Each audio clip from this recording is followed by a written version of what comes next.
Hi, I'm Tracy. And I'm Sharon, and we are Feet of Clay, Confessions of the Cult Sisters. So way back in the 1970s, we became radical Christians in the Jesus movement. We were promoted to leadership in the crazy cult commune Last Days Ministries, founded by none other than Christian music megastar Keith Green. Now we're sharing our decades-long escape from the trauma and abuse of extreme Christianity. We tell our own stories and also invite guests to talk about fundamentalism, purity culture, arranged marriages, child abuse, misogyny, homophobia, power-hungry patriarchy, and much more. Much, much more. So join us as we share our journey of healing and humor and how we finally found peace and joy on the other side. Feet of Clay, Confessions of the Cult Sisters, wherever you get your podcasts.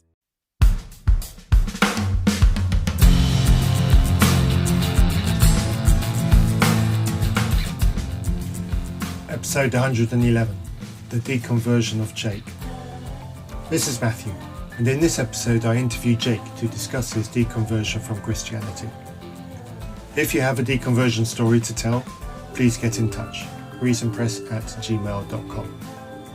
Please also rate and review Still Unbelievable in your podcasting app. This episode will be published on our YouTube channel. See the links in our show notes.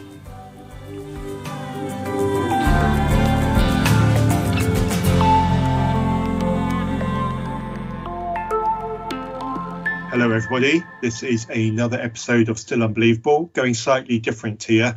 This is just me, your regular co-host Matthew, and I'm doing a one-on-one interview with Jake. The reason why I'm doing this is a deconstruction interview.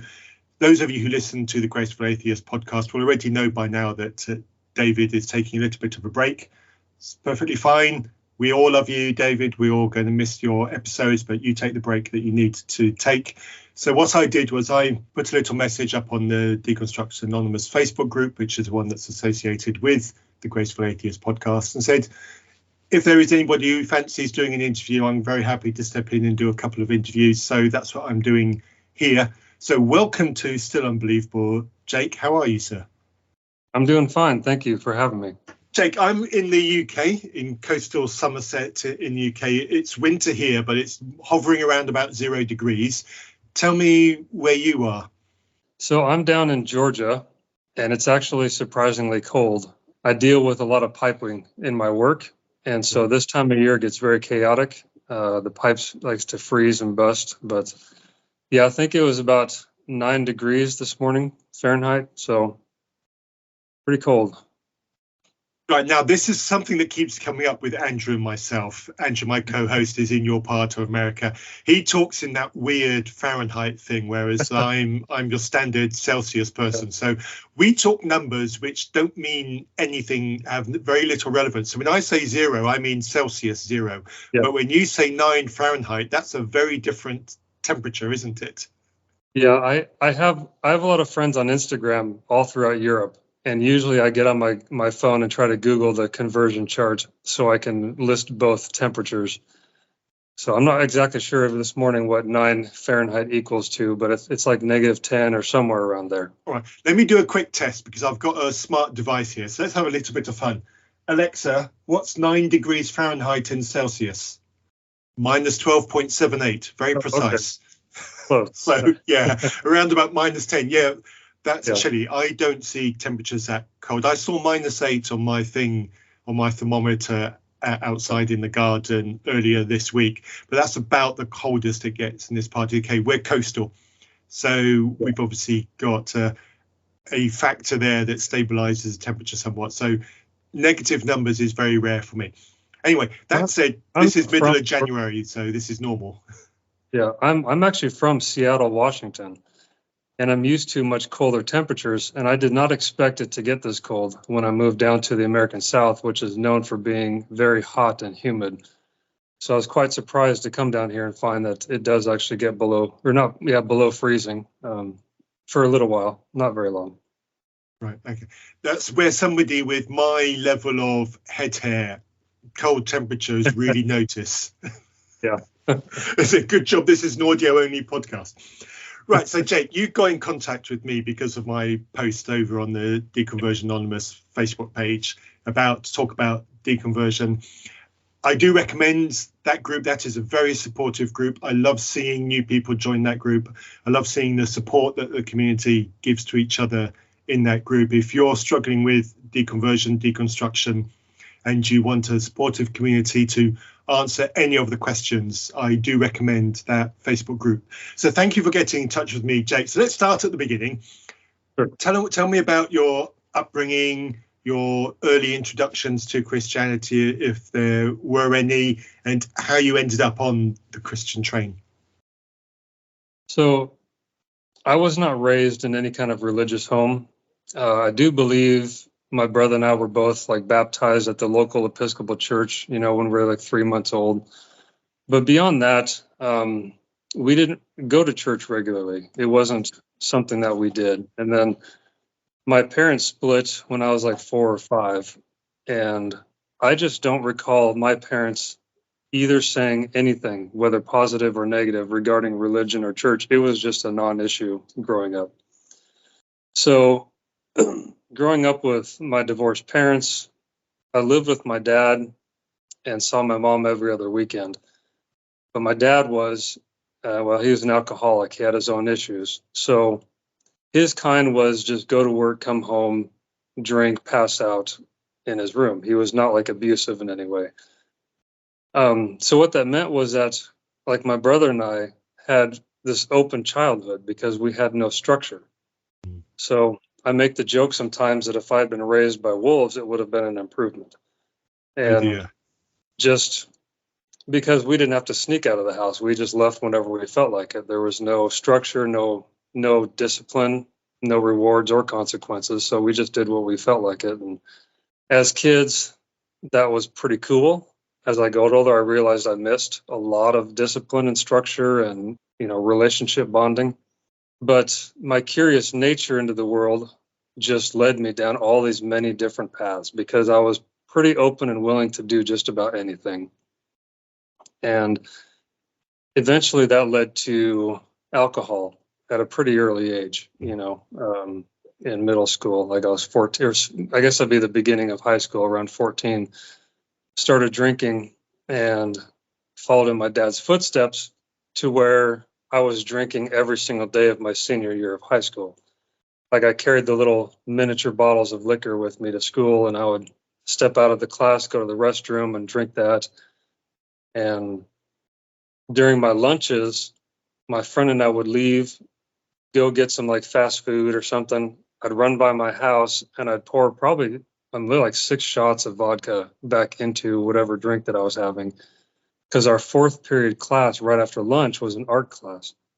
And the teacher allowed the seniors to bring in food and drink from lunch. So I would literally be sitting in my art class and I'd be drinking vodka and Coke or vodka and orange juice or something. And that was just steadily getting out of hand, you could say. Yeah. To where even as a senior year in high school, I was at home even just drinking by myself, and I was going downhill in a real hurry. So what this led up to was my graduation night. And again, I don't need to get into all the details except that I fully blacked out. So the only thing I know is what my friends told me afterwards. And apparently I drank an enormous amount of alcohol. I had old wine that my dad made in college, vodka, malt liquor, all of it. And I fully blacked out and was laying in the ditches when we went out driving around. And anyway, the amount that I had should have killed me through alcohol poisoning. And then the situation of getting back into my house, my friends brought me back to the house and told me to go climb into my window because I had a window that opened up and my bed was underneath it. But apparently I broke into a different window, fell into the bathtub, and it landed on my head and neck. Oh. So I looked at that night and thought, I have no idea why I'm still alive, and I'm only 18 years old. So that woke me up to where I realized I have to make a change or I'm literally going to be dead. So one of my closest friends grew up in the church, and he was the kind who was always inviting us over, inviting us over for Wednesday, and then we'd stay for Bible study, or invite us to stay the night on Saturday, and then we'll go to church on Sunday, and we put up with it for a while. And finally I thought, I guess I should start going to church with him. His family was one of these, I don't know, kind of leave it to beaver families, and it seemed fake to me because my family was so broken and dysfunctional. So when I saw his family where they all sat around the table for dinner and talked and about their day, it just seemed like there's something wrong with this. That's not how families are. I started hanging out with them and realized, no, they're genuine in this, and it's not that they're perfect, but they're trying to act like a family, so I just started spending time with them, going to church, and around 19 years, I was baptized. And I come from the Church of Christ tradition, which is a very conservative, borderline legalistic church. But they do believe in full immersion in water for baptism. That's where you receive the Holy Spirit. So I was baptized at 19 and just started learning. I guess I was excited to get away from the drunkenness that I had been in and start learning what I was being told was the secrets to the universe, So it was new. It was structure. It was a good structure of people around too. Okay, so the obvious question then to ask there is that structure that you saw there, did you find that attractive? Was that something you thought that you needed to gravitate towards? Yeah, because at that time, I believe that left to my own devices, I was heading straight towards an early death. Right. So, okay, so that experience you had on your graduation night, that had some kind of dramatic personal, don't know what, awakening or realization in you, and that was a key moment to you, and that was the reference point from which you started looking for change. Yeah, absolutely. Okay, so if that hadn't have happened, you might have had a different priority when you were 19? I would say, yeah, it's highly possible. I mean, my uncle was in the military, and he had told me that I think he saw that I was aimless and directionless. Yeah. And when I was like in my senior year of high school, he told me that I really needed to consider joining the Army. Right. And I think he was smart in realizing this kid needs some sort of discipline and structure. But at that time, the Army was the exact opposite of anything I wanted to do. I just wanted to party and drink. Yeah. So the church stepped in at the right time because it provided a sense of structure and family. And I go to church every Sunday. I see the same people.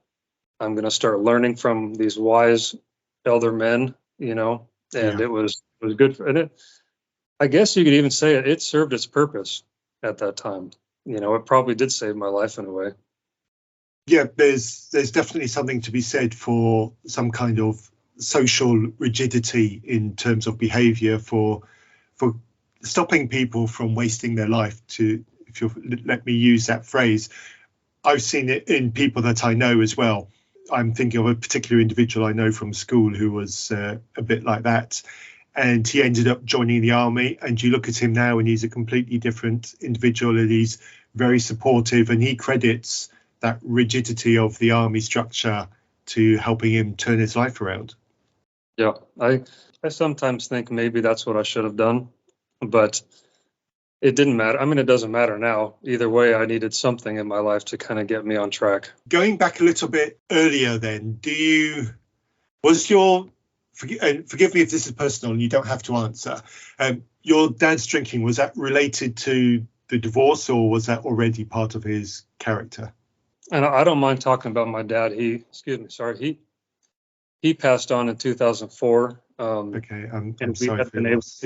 We have been able to completely rebuild our relationship. Right. So I love my dad, and that's embracing the darkness that he went through personally. And Yeah.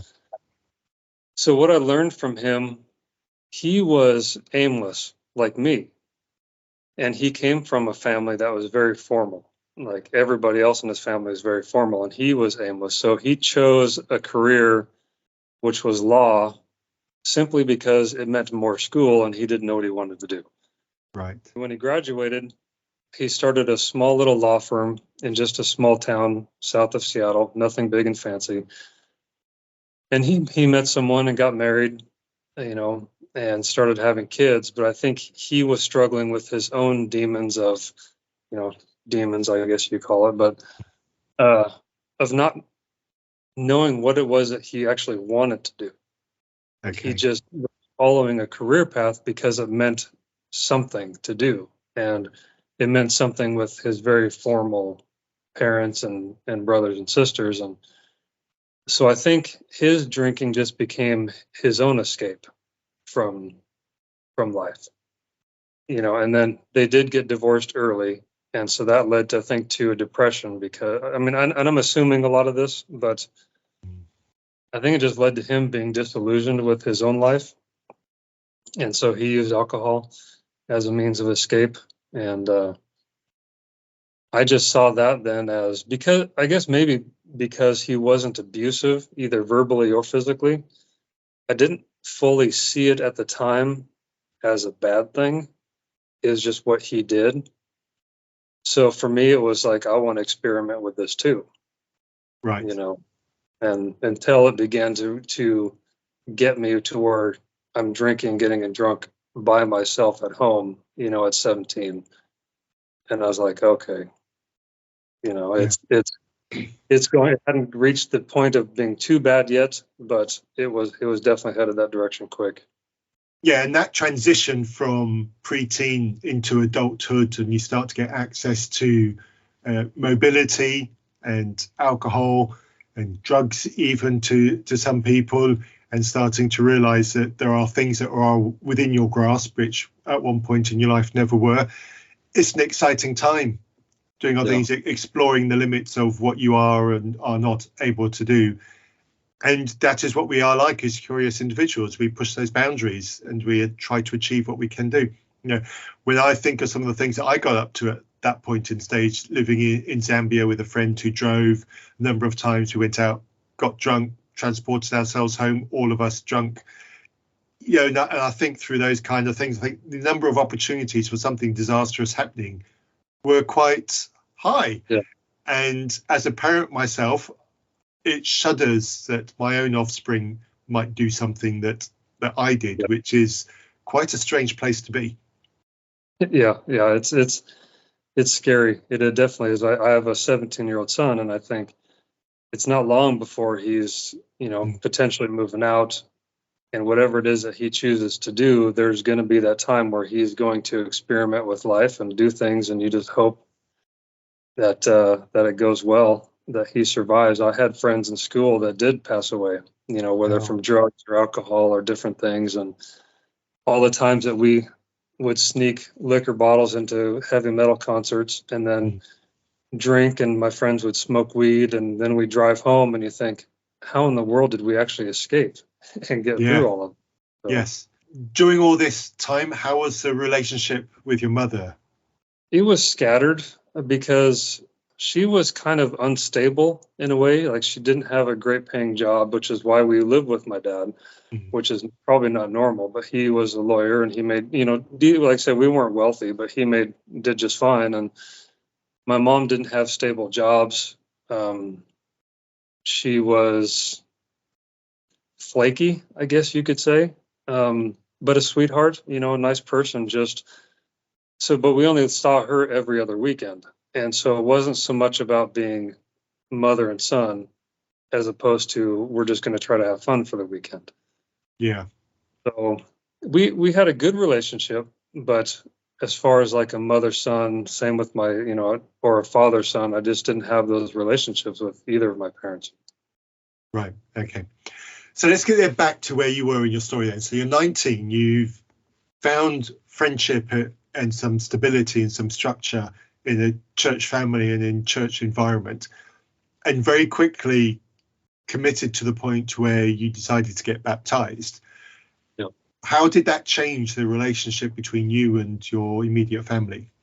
I don't know that it changed a whole lot right then and there. Because like I said, I grew up so independent of them in the first place. I just did my own thing always. So my relationship with them didn't change a whole lot. When I was, although interestingly, around that time, maybe I was 17, now that I go back, was actually around the time my dad got sober. Right. He went to a care unit for a couple weeks and got into rehab and met who became his third wife. Okay. So actually, after I became a Christian at 19, it was around in my early 20s that my dad and I actually started building a relationship. And he was doing that with me and my brother. And he would take my brother to like baseball games, see the Seattle Mariners or the Seahawks, and then he would take me golfing, or he'd take the both of us out for steaks, So actually, in a way, my relationship with my dad got much better. And that was great. And then my relation with mom was about the same. It just always kind of scattered. Okay. So again, just for my English and non-American listeners, the Seahawks and the Mariners, is that baseball and American football? Yeah, the Seattle Mariners are the Major League Baseball and the Seahawks are football. Yeah. Right. Okay. Good. To the English ears, football is a very different sport. Yeah. So those are two games that we don't see very often here in the UK. So just trying to get clarity on that. It's soccer and tennis tends to be the big sports here in the UK. And cricket as well. Yeah, and our football actually has more to do with your hands than it does with the feet. I know. Yeah, it's kind of silly. yes. But you are the land that drive on a parkway and park on a driveway. So, there's a lot of things here that don't make any sense. Right. That, ladies and gentlemen, was our comic interlude. You can catch us every Thursday night at somewhere. So moving on then. So you have established that you are your own man at this point in life. Yeah, you've realised that you are capable of making your own adult decisions, and there aren't many people who will question those. So how did that then change as you progressed into Christianity? What did your Christian journey become after you'd made this commitment? I guess hindsight is kind of funny because I look back and I can see how I went through different phases. The initial phase was, I guess it was at first just excitement for learning something and feeling like you're learning the answers to all of life and existence.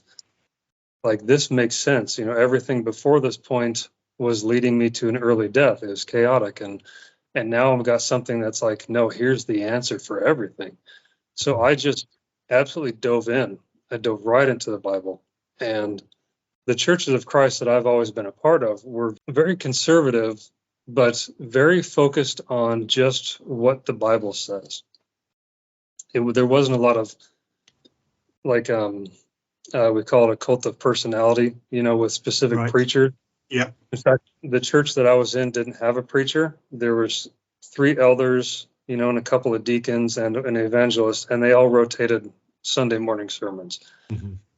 So in a way, I appreciated that because it wasn't about following this one person's teachings. It was about, no, everything's just about the Bible. So I started taking classes with one of the elders and a friend, just simply learning the books of the Bible and going through and understanding who wrote them and what they're about and what they mean and how it applies. And that was just exciting for me. It's like I was learning.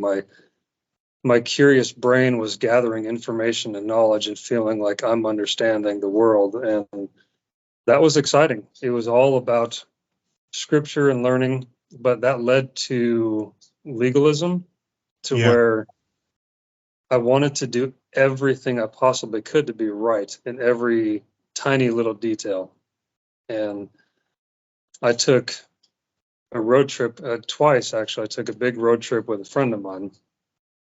And we were convincing ourselves that we were going to go to hell if we were jaywalking, because, the Bible talks about obeying civil law. So if we break the civil law, then we're sinning, and it was just getting crazy because you start analyzing life on that level, and there's just no way you can live. There's no way you can be, and thankfully that didn't last very long, but it was a genuine pursuit to think, I need to be right. I need to be righteous before God. And every action, plays into that.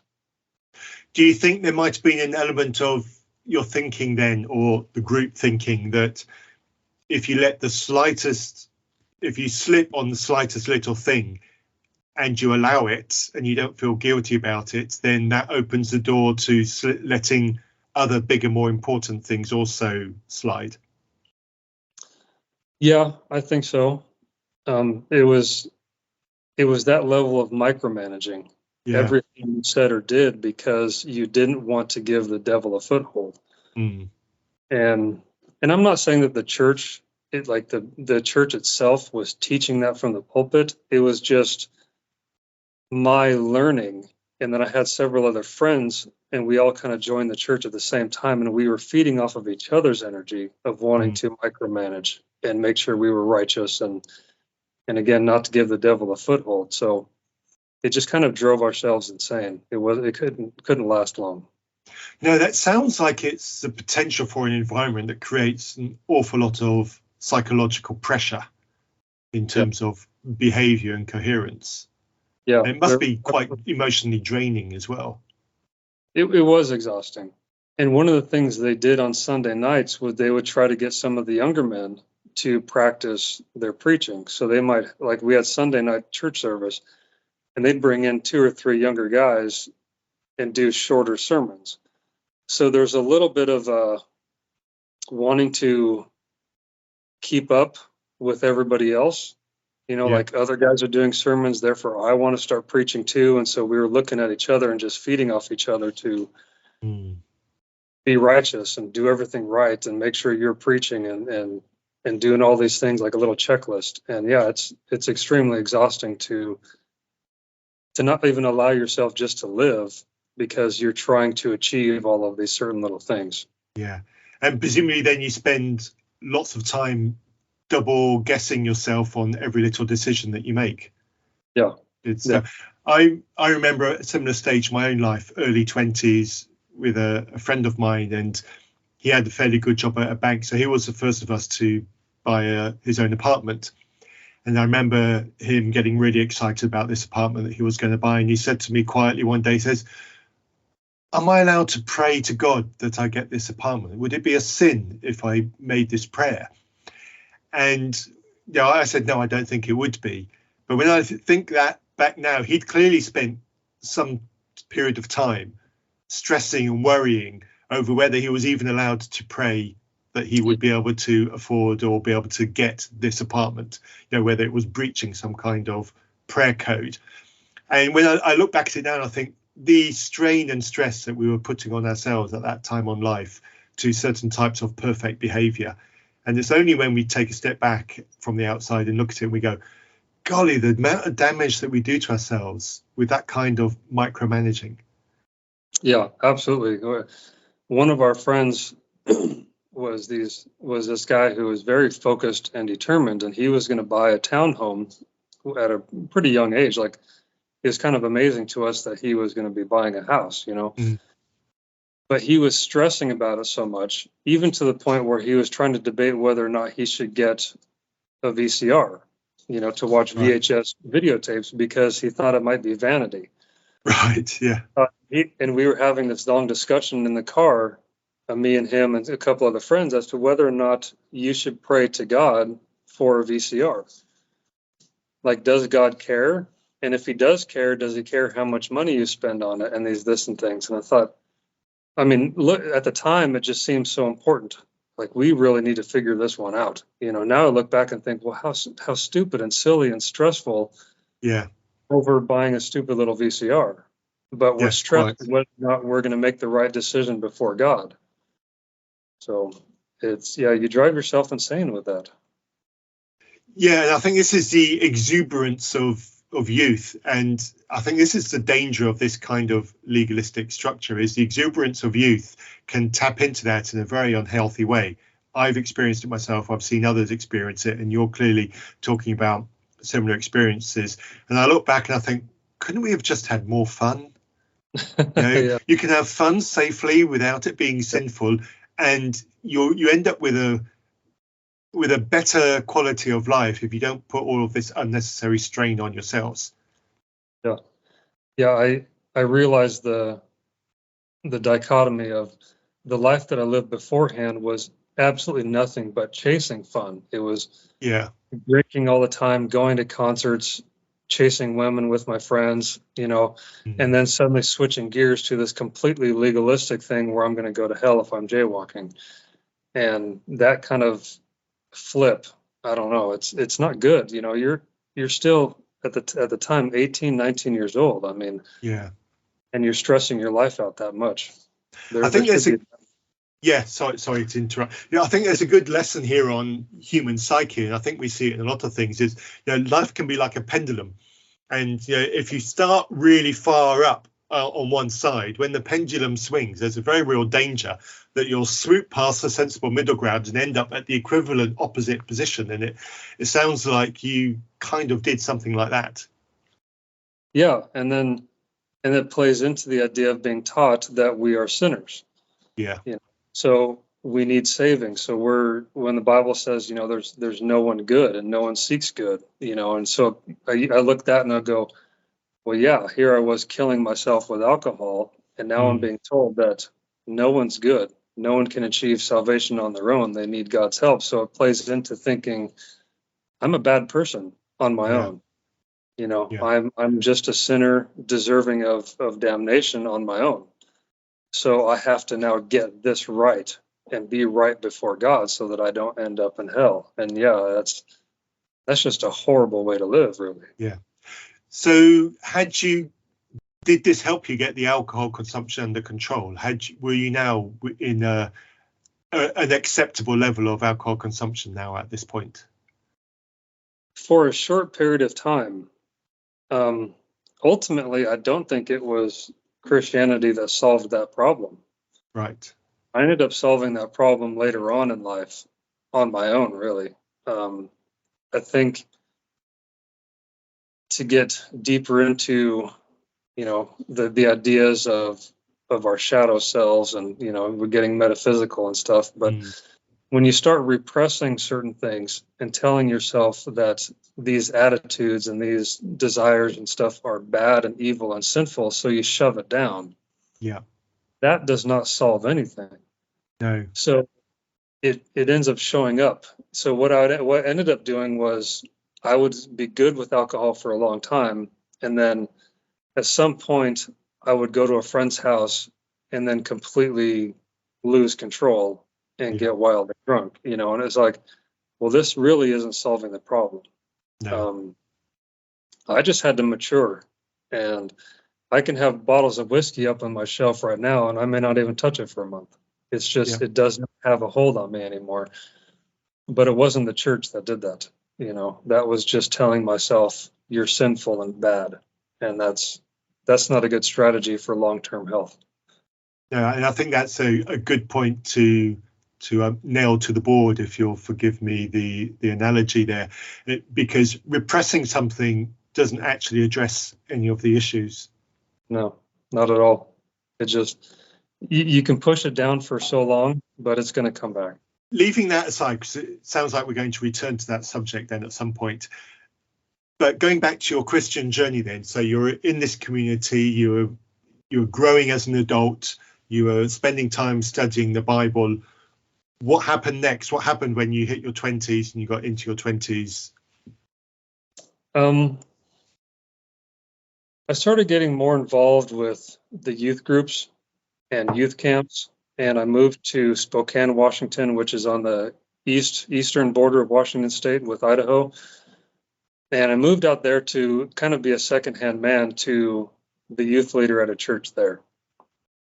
And this was like my first time moving away from home, being around new people. But it was a good experience because my ego got the best of me over there. When I started preaching and teaching, I was obsessing over the content in the sermon. Like I might spend a month on a 15-minute sermon just because I was obsessing over it. Right.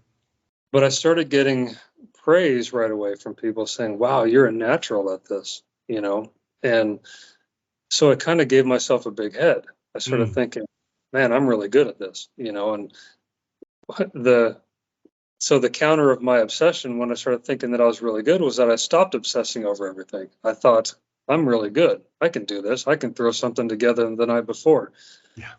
And that got the best of me because I started falling apart again. I started being undisciplined, and that just showed up in the quality of what I was doing. It just showed that I didn't have a handle on myself like I thought I did. And so it was time to go back to learning. It's time to realize I guess reinforcing the idea that left to myself, I am a bad person. That was kind of what the message I was giving myself was. If I don't keep up this standard of Christianity and I'm left to myself, I will ruin everything, and it didn't matter if it was alcohol. It didn't matter if it was in the church. Just, I was inherently a bad person. So I had to maintain a standard set by others because I couldn't go by my own standard, And so the time in Spokane was a good learning experience. I walked away thinking that was God who was stretching my boundaries and showing me who I really was. So I was still filled with this idea of God being active in my life, and he's teaching me, and I'm growing and I'm learning. And I think the truth was, looking back, I wasn't growing and learning for myself. I was growing and thinking, I really am a bad person. Therefore, I have to maintain this Christian standard if I going to have any hope. It's funny because what I've just heard you say is you had the ability to put hours and hours of effort into a presentation. Mm-hmm. And the result of those hours and hours of effort was something that people really appreciated. That sounds like that's you doing that. Yeah, I think that was more me than anything else. It's like and to kind of go on a slightly side jog, what I learned from myself and when I went to see a therapist last year was that I have OCD, and it's not the physical compulsion thing. It's a more of a mental living in your head obsession. And that's what I have. I obsess over things in my head. I have to think about it. I have to turn it over. I have to solve the problem. And that part of it, I truly enjoyed when I was putting together a sermon or a lesson, because I could spend hours obsessing over details and information and organizing my outline to get it all right. And when I put in that effort, it came up with something pretty good. Yeah. And then when I got an ego, because I thought God had not anointed me, but I thought God had led me here to be a preacher and a teacher, and I'm doing a special job. That's when I lost control. In both scenarios, it's all on me. Yeah. Either I was putting in the time and the effort and producing results, or I quit putting in the time and effort and it falls apart. I think there's a warning we should take from what you've just said, that if we're too prepared to acknowledge God for the things that we have done, then there is the risk that we become lazy because it's not us. So what's the point of me doing the effort? Because it's not me that's producing this quality, it's God working through me. So I may as well just let it flow. Why do I need to put in the effort when it's God, not me? And I think there's a very real lesson that we should learn there. I completely agree, and we just attribute all of these things in life to some divine source, and it takes the responsibility off of ourselves. If we think that God is the one who's anointing us and who's guiding us, and we say he's in control of everything, and we're told to just give it all to God and give it over to him and trust in him, But what you actually see is your results in life depend on the effort you put into it. Yep. And if you quit putting effort into something, it's going to fall apart. And if you put the time and effort, it'll work. But it's better to own it for yourself instead of just say that it's all due to some other entity. Mm. You know, I really, really oppose that idea of putting responsibility onto something else. It's on you, which is very empowering too, because it tells you when you put your mind to something, you can achieve. You know, what are you passionate about? Well, go seek after it. Don't put it in the hands of some creator. Put it in your own hands and go do it. Yeah, engage your passions. Absolutely. Yeah. Yes. And on the flip side, if someone's trying to tell you that you're anointed for something, but you don't feel passionate about it, look in other places. You know, be brave enough to question whether, if it's not your passion, it's really right for you. Yeah. Yeah. I agree. Brave. Yeah. Ask yourself what excites you. Yeah, you're going to waste time. You're going to cause yourself stress. You're going to be unhappy pursuing things that are not you. Yeah. And even if other people are telling you this is what you should be doing, if you shouldn't be doing it, then it's just not going to work out well for you. Yeah. So with all of this and these successes from this hard work, did you consider any form of Christian ministry? I did. For a while, I thought, well, this is my direction then, you know, so I'll just keep working. I'll keep working with youth groups. I was never a paid minister, but I'll keep working with the youth groups, and I'll keep preaching, and I'll keep teaching adult Sunday classes.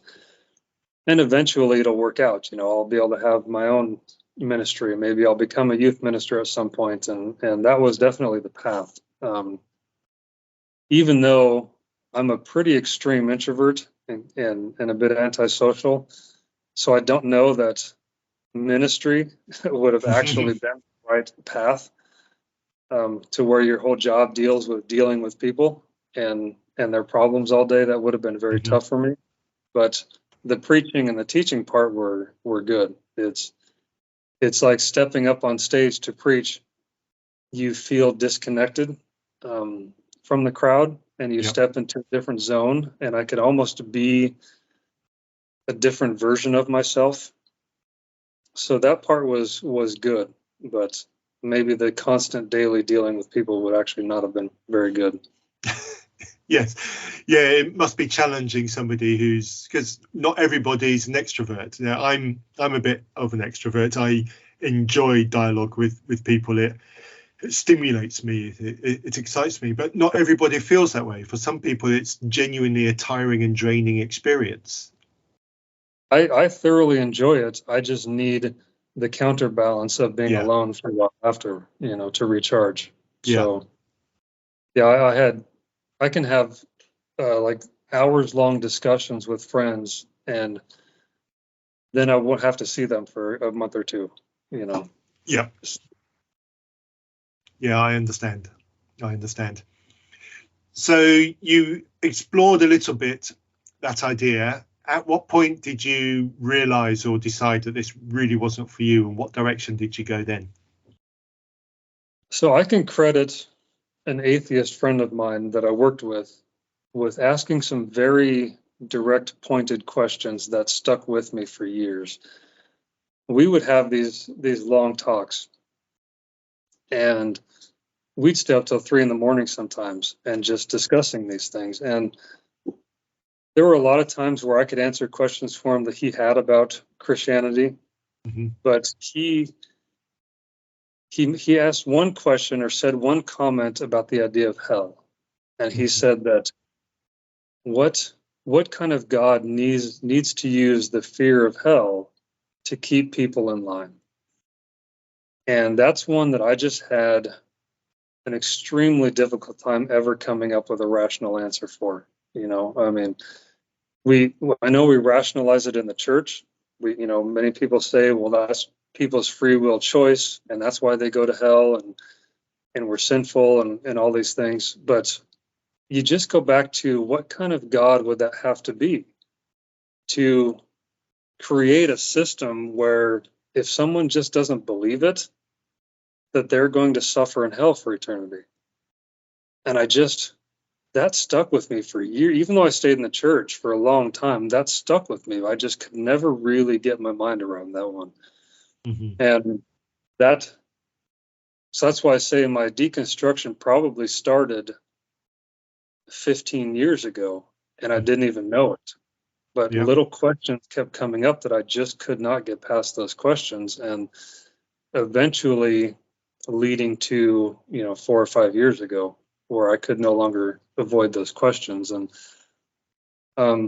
so him asking me about hell, and then my curious nature, I started looking into Einstein and relativity, and I was curious about science and looked into the string theory just because I needed information. It's like we talk about the OCD, and my brain needs something that I can obsess over.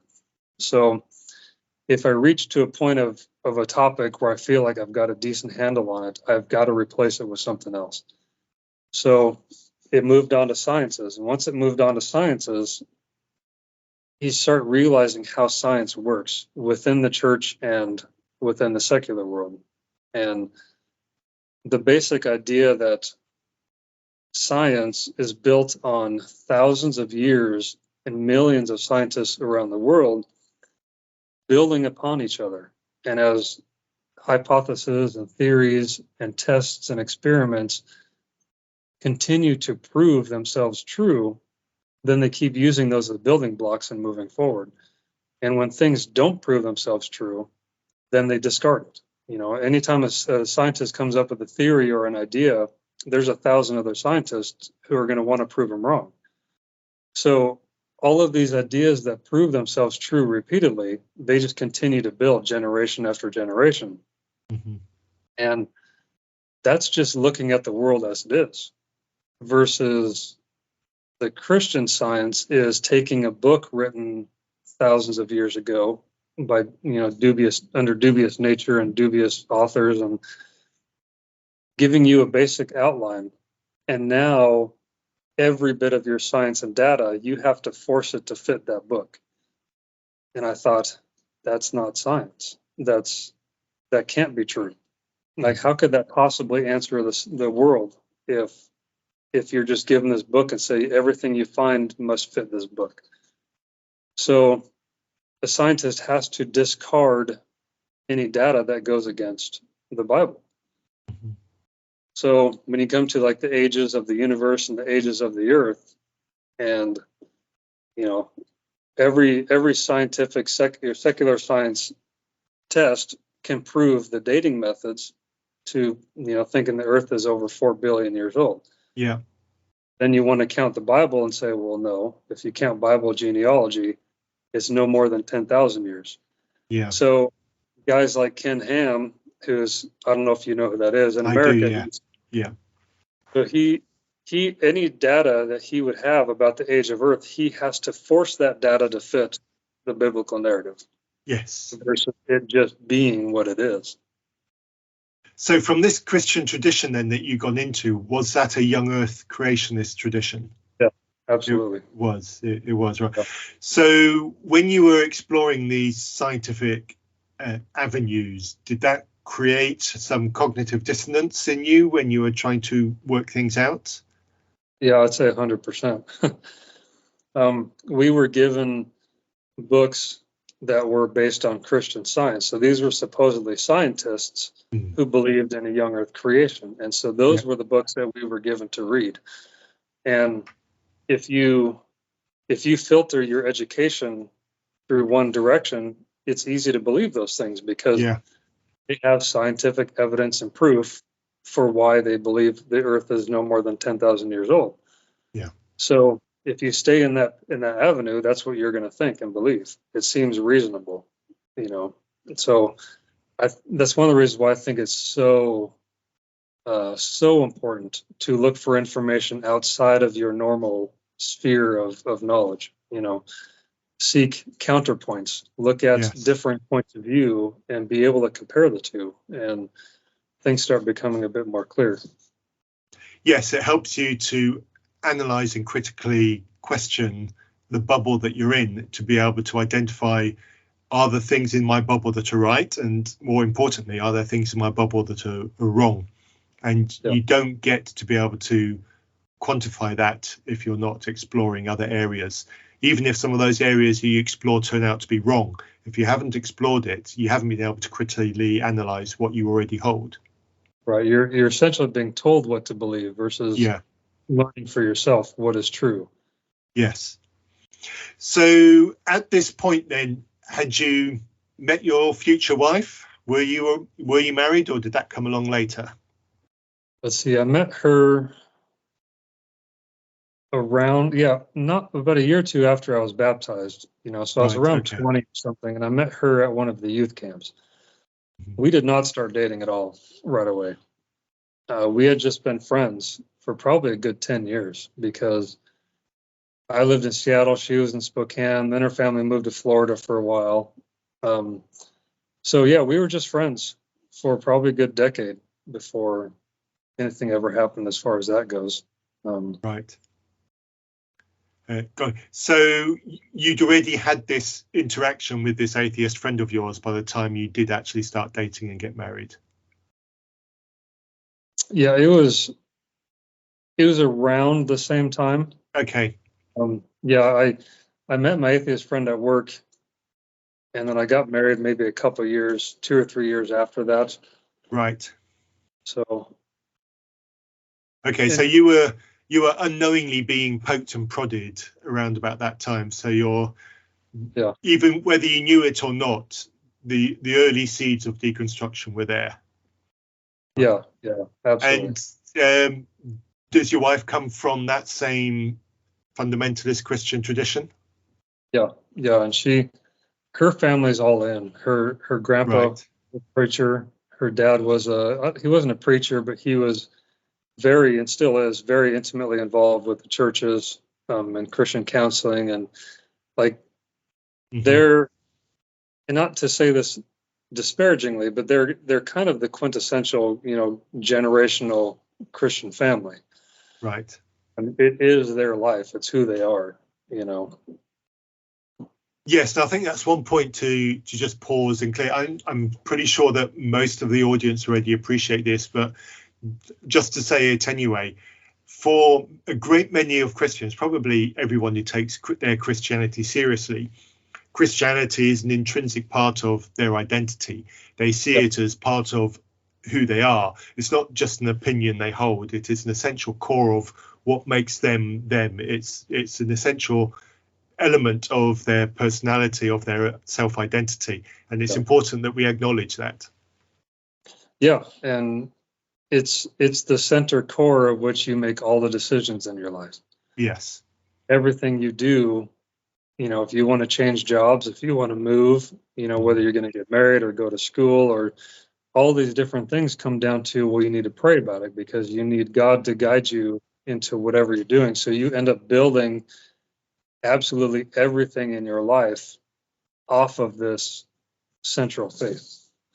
Yeah, so it's not just that here I am doing what I'm doing and I've happened to believe this. No, it's the very foundation that you build everything in your life off of. Yeah. So you entered married life. Would you say you were still had creationist leanings at this point, or were you shaking those off already? No, I was deep in the rationalization.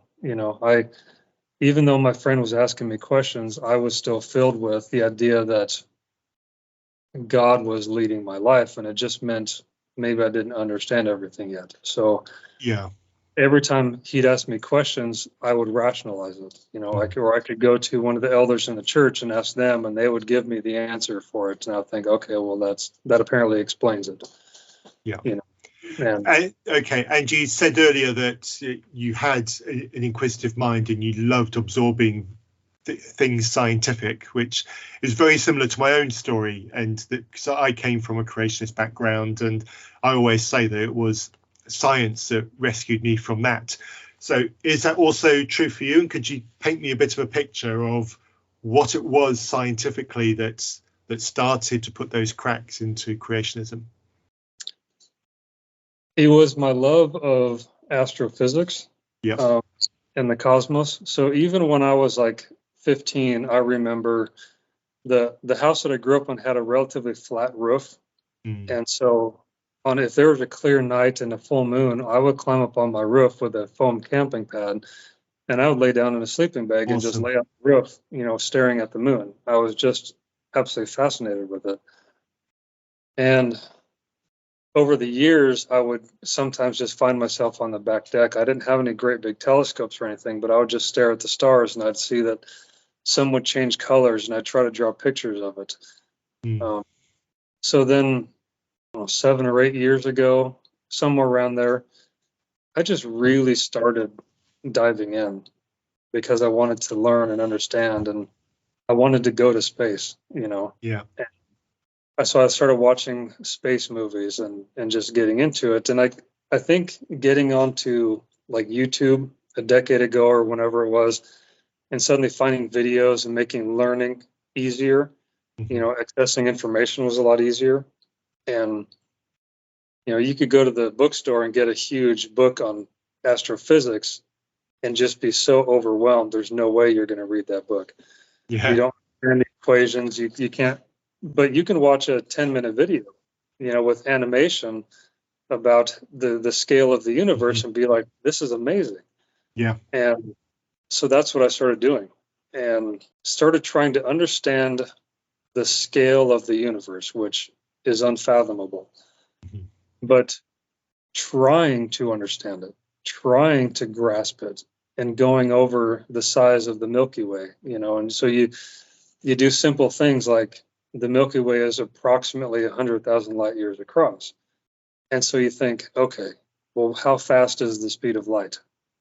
Yeah. And then you learn how fast it is. And then you learn that it would take 100,000 years to get across this one galaxy. So you kind of understand the enormity of just the Milky Way.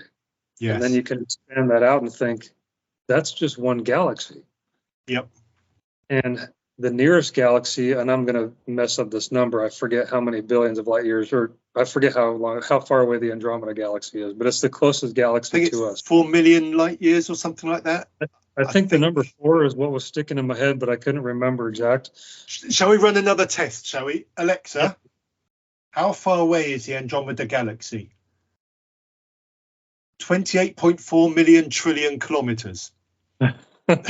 There we go. Convert that to light years if you dare. Yeah. I think I heard a statistic this week which puts into context what you've just said, and I'm going to try and remember it correctly, but I think what it said was if I can't remember whether it was our sun or our solar system was the size of a blood cell, then our galaxy would be the size of continental United States. Yeah. These are comparisons and sizes which just boggle the mind. And I absolutely love those because you're trying to put into scale something that you essentially can't understand. So the Andromeda galaxy being however many kilometers Alexa just said, and then you think, but that again is just 2 galaxies out of billions of galaxies. So you expand that out, and then you think, okay, well, how big must God be? If God is the creator of this, and if he is outside of time and space, and this is how huge the universe is, so how big and great and vast is God? And then you think, that makes him really, really small and petty to be doing what he's doing with religion on earth. Yeah. Like if he's this deity who can tell you exactly what's going on inside of a black hole, is he really all that concerned if a woman is kissing a woman here on earth that he would threaten them with eternal hell? Yeah. It's like, how can you make a God that big and then make him that small and petty? And then you think, oh, that's what man does. Yeah. That's a man-made God. There's an interesting flip in perspective that you've done there. And I think it goes to show the arrogance that Christianity or certain brands of Christianity put on the human. And that is, you've said that when you look at the universe as a whole, all of that majesty, all of that enormity in size, and all the things that are going on a chemical level as well as a planetary level in terms of orbital mechanics, etc. In all those places so far away that we'll never even visually see them from this planet, and yet God should be interested in a tiny speck of human being. It's an interesting way that you phrase that, yet the Christian would say all of that majesty there is created for the pleasure of the human being here, because the human being is that important. Yeah. That was one of the turning points for me. Once I started realizing that if God was that big, why is he so concerned about us? Yeah. And why is he so concerned if we believe the right thing? Yeah. To then make an eternal hell that 100,000 billion trillion years would only be the beginning of. And you're like, and so I'm trying not to be crude. In my personal life, I tend to cuss like a sailor, but if you'd allow, one thing I would say to Christians is, if you're going to talk about we're a cussing free podcast here. We don't have any such limitations. So go ahead. If you as a Christian believe in hell being literally eternal conscious torment, and the Bible says a lake of fire, so I picture a pit of lava. Yeah. You can picture Gollum in the movie when he falls into the lava inside Mount Doom, except freeze him at the point where he's just in maximum pain. Yeah. And say that's where you're going to stay. Yeah. Then I would say to Christians, please do me the honor, give me the respect of calling it what it is, and call it fucking hell. Yeah. Because you're telling people that if they don't believe rightly, if you're going to deny the thousands of years of science built off generations of provable, testable theories and ideas, and if someone believes that they're going to go to fucking hell for eternity, I really want you to think about that, because you're saying that this God who's so far beyond our scale of understanding, but then so small and petty about what we're doing on earth, that you're going to get tortured for the whole of eternity. Mm-hmm. Like that can't be right. I can't possibly get on board with that. No, and I agree. Go have a quick advert break here. If you're a new listener to Still Unbelievable and you're joining just for the pleasure of this conversation with Jake, firstly, welcome and thank you. I'm sure Jake will thank you as well. Go back a couple of episodes to episode 108, where Andrew and I have a fabulous conversation with Derek Kublis, who has written the book Holy Hell, A Case Against Eternal Damnation. And this addresses the very point that Jake's just brought up here. A hell of torment and torture is a hell that increasingly Christians are saying, hang on a minute, I didn't sign up for this. This doesn't sound loving. How can we make the concept of God more loving? And the conclusion that people are rapidly coming to is hell is not what the evangelicals typically say it is. And this is a very convincing book and a very, very beautiful conversation that Andrew and I have with Derek Kublis about hell, and hell not being eternal torment. And everybody, well, go and listen to the episode. You'll get no spoilers here. So the concept of hell, Jake, at some point became a bit of a turn off for you. That thought, that problem, that question just wouldn't go away. What happened next? It was very around the same time that I decided to watch, and I'm sure many people have watched this too, the debate between Bill Nye and Ken Ham. Yeah. And I don't usually watch debates feeling like they're there to convert someone from one side to the other side. No. I just wanted to hear both perspectives and see what they had to say. And what I came away from was, again, if you're biased towards the young earth creation, you're going to walk away from that debate believing Ken Ham won the debate. And if you're pro-evolution, you'll be rooting for Bill Nye, and you'll walk away thinking Bill Nye did a great job. What I thought was Bill Nye presented reasonable evidence for everything he said. Yeah. So if you simply chose based on reasonable evidence, and you chose to follow the ideas of evolution and secular science, It's like that's at least a reasonable decision. But that's going to cost you eternity in hell. So now I'm combining the two, the science and the physics with the idea of hell. So someone could choose to follow secular science because it's a reasonable choice, and they're going to suffer eternity in hell. And I thought, how in the world could God do that to someone for making a reasonable decision? And so combining those ideas, I was like, no, there's something wrong here. This doesn't make any sense at all. And that really kickstarted the more direct deconstruction. Yeah. I really started looking at Christianity going, this part can't be right. So if this is wrong, what else could be wrong? And I looked into the idea of annihilation. I believe there's some Christian groups that teach that you're just annihilated when you're done. But then I thought, well, who cares then? Like, what's the big deal? Yeah. If I can just live my life on my terms, and when I'm done, I'm done. Well, then you guys just need to, chill out a little bit. It's not that big a deal. Right. And so they actually need the idea of eternal punishment.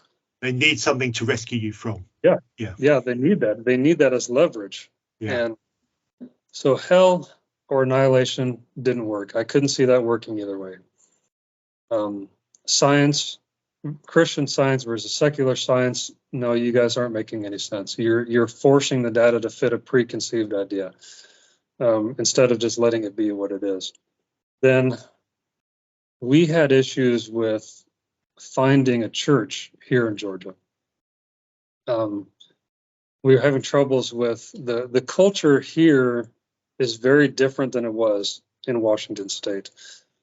They call this the Bible Belt down here, and families go to churches for generations and generations, and you go to a church and you see families who have been in that church for generations and generations, and there's a lot of cliques, there's a lot of groups, and if you're new people, they might be friendly and formal, but it's very hard to break into that group. And so we just had trouble. We had trouble getting in with people and meeting people and really becoming a part. And so we were trying different churches, and the questions just started building.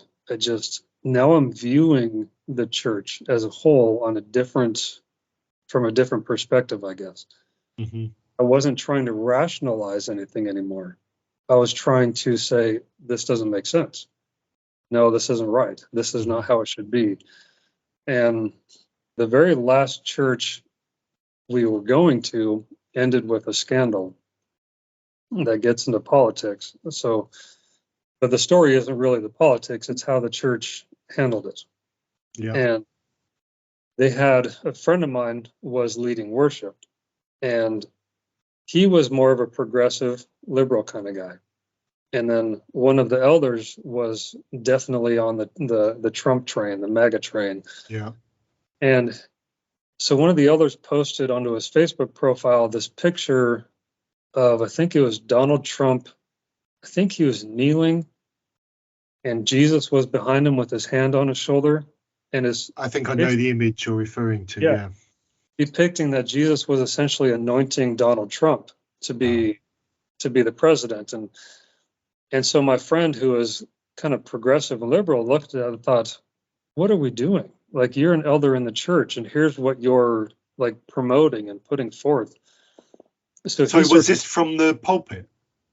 No, it wasn't from the pulpit. It was just his personal Facebook page. Okay. All right. Okay.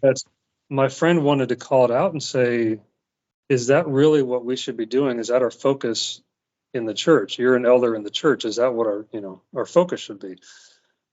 And so they didn't like that he was raising these questions and calling them out for things. Then on his Twitter page, he was arguing with someone about Joe Biden and his wife versus Trump and Melania. And they were talking about, I didn't ever see it, so I'm taking the second hand, but they're talking about Joe Biden's wife and not representing Christian values. Wow. And so my friend took a picture of Melania when, like, from her previous years as a model, and she posed nude. And he posted that to his Twitter and said, "Are these the Christian values you're talking about?" And someone in the church saw that and reported that to the elders. And then they fired him. Wow. They released an email to everybody in the church stating that he was fired for posting pornographic material. Sorry, that it's not funny, but I can't but laugh. That's insane.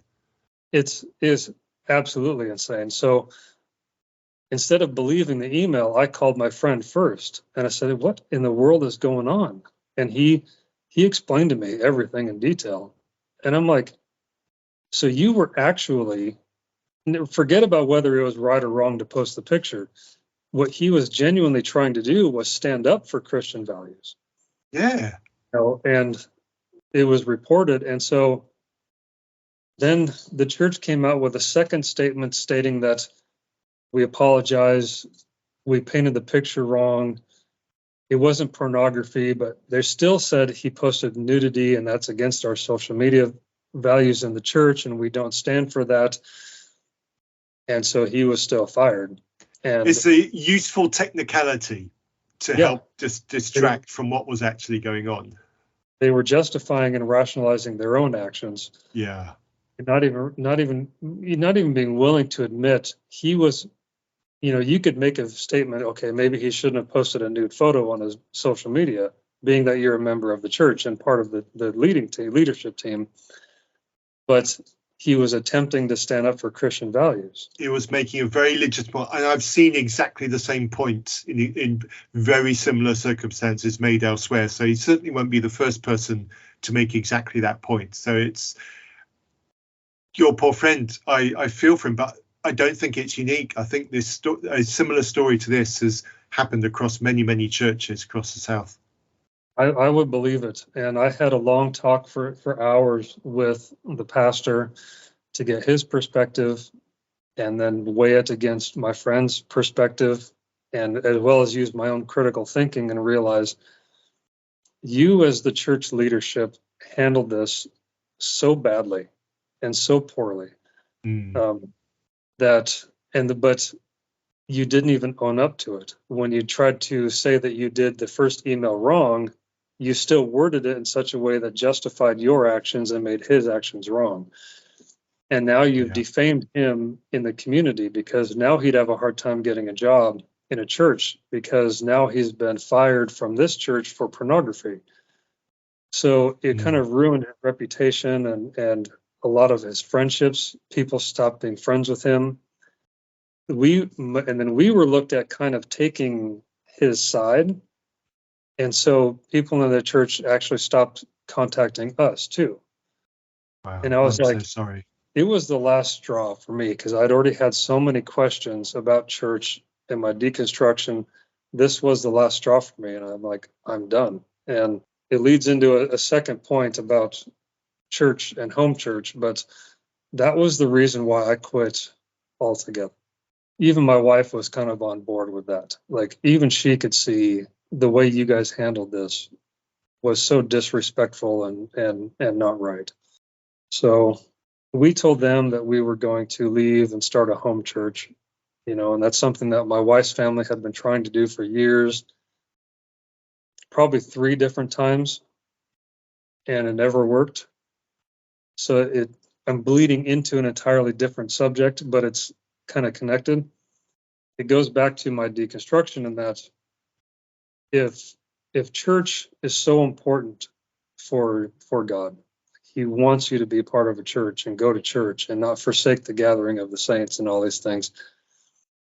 And my in-laws were convinced that God was telling them it's time to start a home church, but it's never worked. They were never able to get other people involved to make anything consistent. And they haven't even been to a church in a long time. Like we haven't been able to find a church here. And I thought, isn't church important to God? Like, shouldn't he be leading you to find a church? How come we haven't found a church? And every time you guys have decided that God is leading you to start a home church. It's never worked. I'm like, well, how come? I thought this was important to God. So it was another level of deconstruction that the church just isn't working. And each time you're convincing yourself this is what God is telling you to do. Well, if God's telling you to do it, how come it's not working? You know, so then the blow up and the scandal at the last church I was at was just kind of like, this is not right. Like, here's another level of something that's not making any sense. And I'm adding it to the list along with hell and along with science. And at this point, I'm starting to get very disillusioned. I guess that was around the point when the depression really hit in, because it was like a final nail in the coffin of, this is all wrong. Everything you've believed and built your adult life on is wrong. All the decisions you've made, the decisions of getting married and having kids and moving across country and taking this job and going to this church and trying to start a home church, it's all wrong, because it's all based off a foundation that isn't real. And when you pull that out from someone's feet, what are they left with? They're left with what they feel like is absolutely nothing. You question every single thing you've ever done in your life at that point. So yes, yeah. When you've held, because going back to what we said earlier about Christianity being viewed as the core of our being, the core of our identity, when you start seriously questioning that, it's not just I'm just analyzing some scientific position that I hold and weighing it against new scientific evidence. You're doing far more than that. You're challenging what you said before, the very methodology, the very pillar by which we tie all our decisions to. And so, of course, that's going to involve some serious personal questioning. And it's hardly surprising that people have depressive episodes when they go through this kind of thing, because it's a complete readjustment of an entire way of thinking, an entire way of analyzing the world around us, from questioning the very basis of morality to other more significant things. So why should we ever be surprised that people struggle with mental health when they go through this? I now had my own mental health struggles when I went through my own deconstruction, and especially when people are afraid of ostracization from the people that they love the most. They often do this alone, and that just compounds all of those issues. So were you alone when you did this? Was this a struggle that you did mostly on your own, or were there people you could talk to? No, I was alone. And part of that is just my own nature. My introvert nature is to, when times are very stressful, to retreat into myself, and so I wanted to hide it from my family. Yeah. Because I felt like I can control this. I'll figure this out. Yeah. And like I said, when you built your whole view of the entire world, and like I said, in the early days, thinking I'm now learning the secrets of the universe, and then now you're going, it's all falling apart.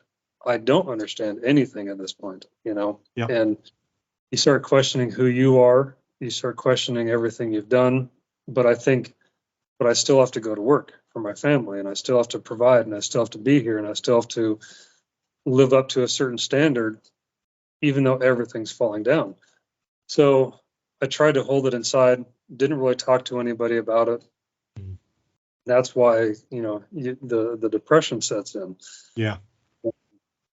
It eventually bled through into where my wife finally called me out and said, she thought maybe she had done something wrong, or that it was against her because I became this dark, broody individual.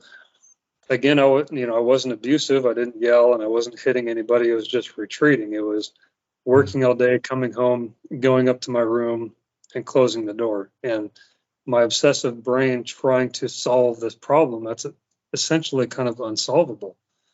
But I was obsessed over doing it, and I had to admit that I just don't believe this anymore, and then that, of course, drives the wedge between you and your family, so as introverts have a hard time finding and making friends, as well as being in your 40s. It just gets more difficult. Yeah. So the only friends that I had were in that church. Well, now I don't even have that. So I felt completely and utterly alone. But I just felt like, but you have to do it. You have to control it. You have to figure it out and solve it, because that's what you do. Mm-hmm. But you can't. These are things that you can't control. No human can just have the biggest questions of the universe just simply have everything under control. It's why you kind of have to prop it up, and you have to rationalize Christianity, because you have to make it make sense. And when you make it make sense, you can live in this kind of comfort zone of, you know who you are, you know what you believe. And if anybody asks you questions or challenges your faith, you can just rationalize it away. And so you can just continue on in this kind of bubble. Well, when that bubble bursts, you don't have that anymore. No. And now you have to deal with reality. And sometimes reality is just brutal and it just sucks. And you've got no choice but to figure it out, because you're here and this is what it is. And it's a very bumpy road to go down. And yeah, that caused problems. I've come through that part of it. I deconstructed what I feel like I needed to deconstruct. I've been through all the major tenets of faith, like free will and prayer, and the fruits of the spirit and hell. And once you deconstruct those things, there's really no point to believing anymore. And I soft pedaled it for a little while by saying, well, maybe I'm a universalist. Maybe I just believe that it doesn't matter what your religion is. We're all trying to get to the top of the mountain, and God's at the top. So the Hindus are fine, the Islamics fine. It's all, as long as you've got a genuine heart and you're trying, you're good. But that didn't last very long, because at that point you think again, well, what's the point then? Because you can just believe what you want to believe. And if that's the case, well, then who cares? Why do I need to pick a religion if I can just believe what I want to believe? And so, and then believing that when the Bible is not inerrant, it's faulty. So why do I need to take a progressive Christian path? If the Bible is faulty and it's not inherently true, well, then what's the point again? Because everybody can just interpret it and translate it however they want. Which they do. I don't need to do that. No, quite. If this God of the universe, who is so vast in scale, can't even deliver a book that makes sense, then there's no point. That can't be the way. Why would the God who can create a black hole and neutron stars, if this is the message he needs to give to us, and then he gives us a book that for thousands of years you cannot even get Christians to agree what it says, then that can't be the God who created the black holes. He not only created the black holes that are millions of times more massive than our sun, but he created the tiny, tiny quarks and electrons that make up the building blocks of matter. But he can't deliver a message in a concise manner that makes sense. It's like, once you reach that point, you realize, there's no point to any of this. There's no point to being a progressive Christian. There's no point to being a universalist, because none of this makes sense. And I agree. And you've described a journey that's very similar to mine. I went through very similar thought processes along the lines of, what lighter, softer form of Christianity can I hold to make all this true?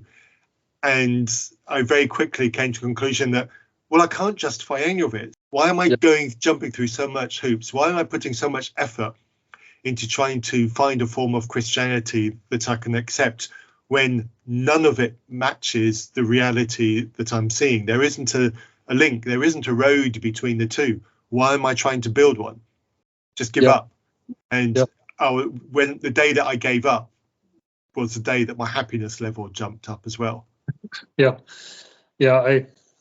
I was downstairs in the garage just tinkering around, and I had my headphones on and I was listening to music, and I'm a huge metalhead, and this band came on, and there's a song called Agnosticism, and the song isn't like a super deep idea. It was just this very basic, fun level idea of looking at science versus religion, and each one claiming to know what the truth is, but finding balance in the middle of being an agnostic. I'm not an agnostic now, but at that moment when I heard that, I realized, yeah, you're not a believer. And when I admitted it to myself, that was a turning point in my depression going away. The depression ultimately was me trying to pretend and hide and hold on to something that I knew was not true. So once I was able to admit to myself, you don't believe it's true, just admit it. And then, like I said, my happiness level jumped. I felt much more peace admitting that truth to myself. And even though I don't consider myself agnostic now, I would consider myself religiously atheist in that I simply do not believe in any God that has to do with religion. I guess I could be agnostic on the idea if there is some sort of deity out there, it's not one that has anything to do with our menial religions here on earth.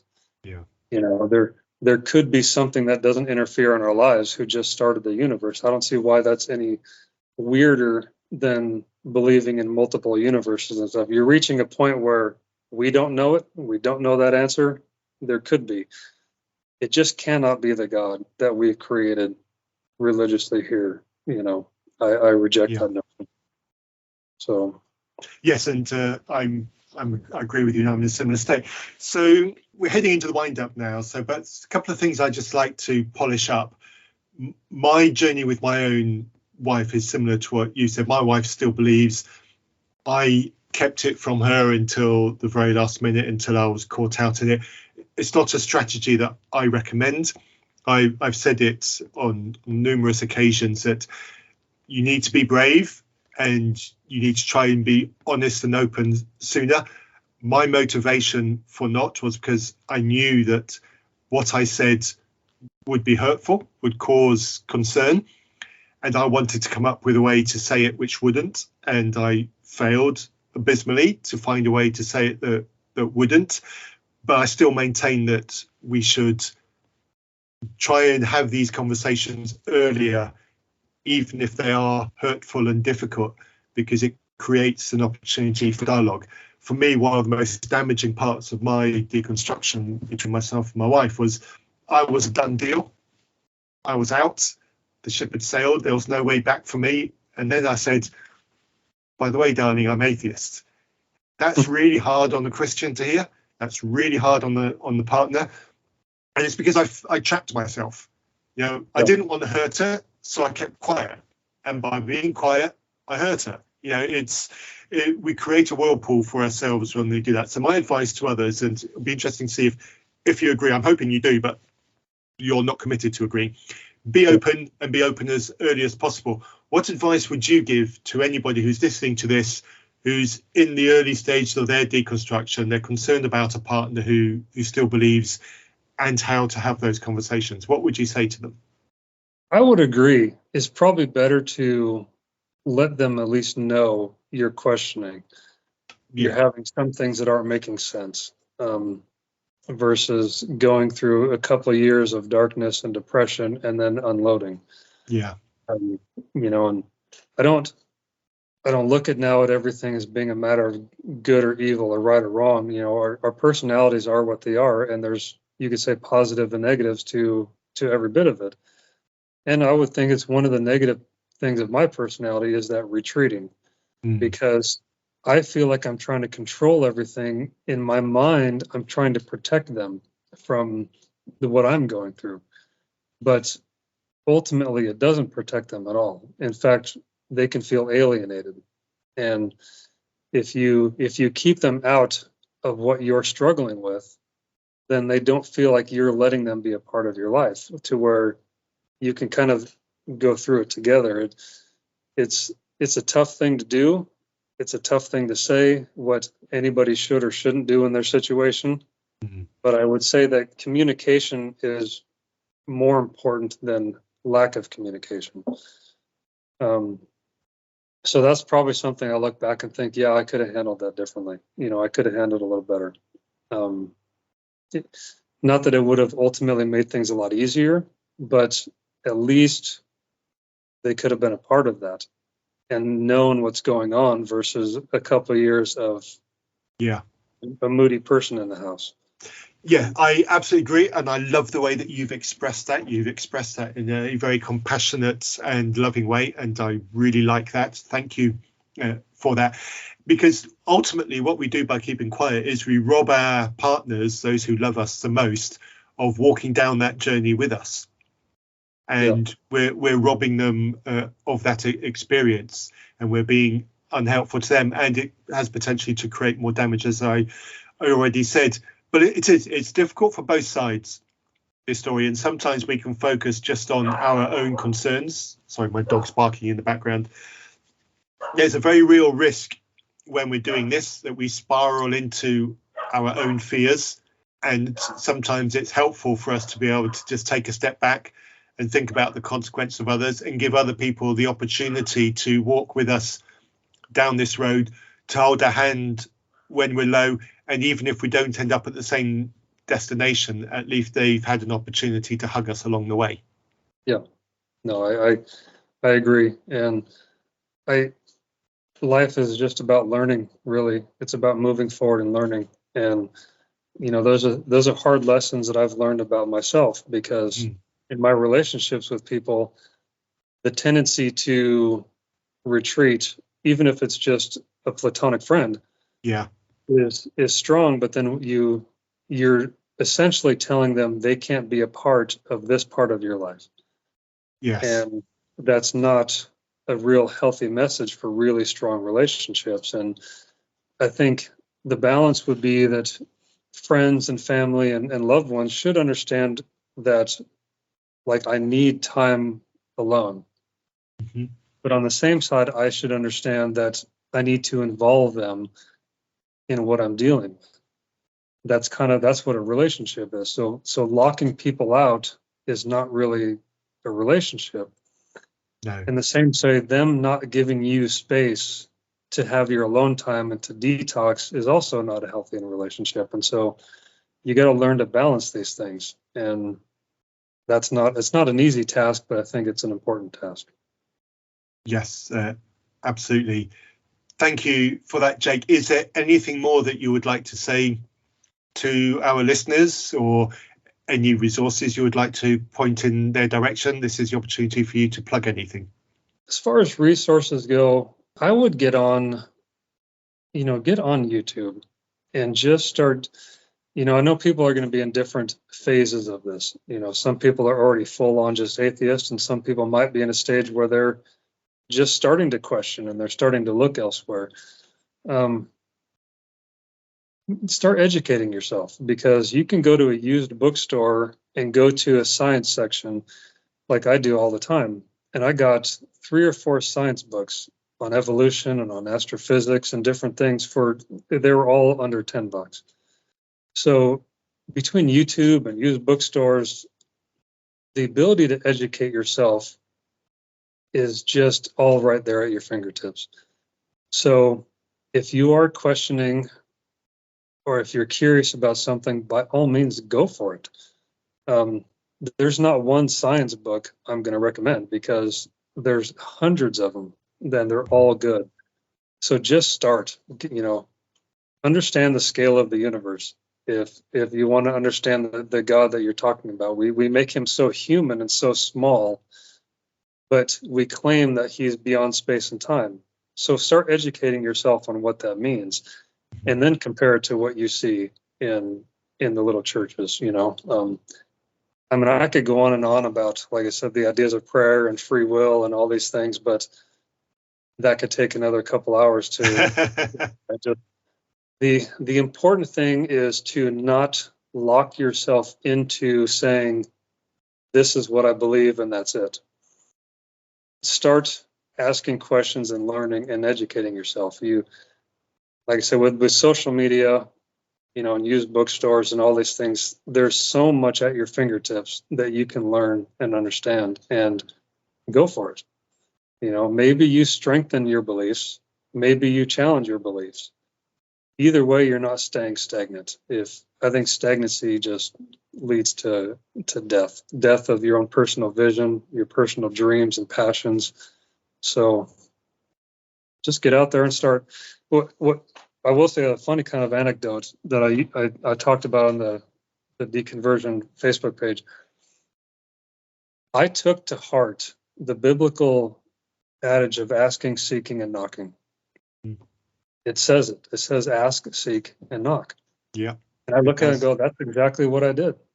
I started asking questions, I started seeking answers, and I started knocking on doors looking for those answers, and this is where it's led me. So do it. I'm gonna ramble on. Just Okay. don't stay stagnant. Just go out there and start learning.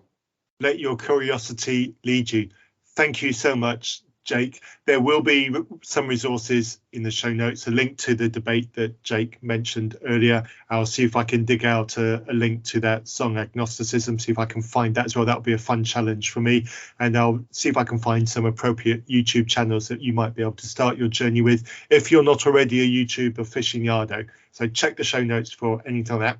Lovely chatting to you, Jake. I've really enjoyed that. Thank you for responding to my call out on the Deconversion Anonymous Facebook group. And until next time, listeners, stay reasonable. You have been listening to a podcast from Reason Press. Do you have any thoughts on what you've just heard? Do you have a topic that you would like us to cover? Please send all feedback to reasonpress@gmail.com. You might even appear on an episode. Our theme music was written for us by Holly. To hear more of her music, see the links in our show notes.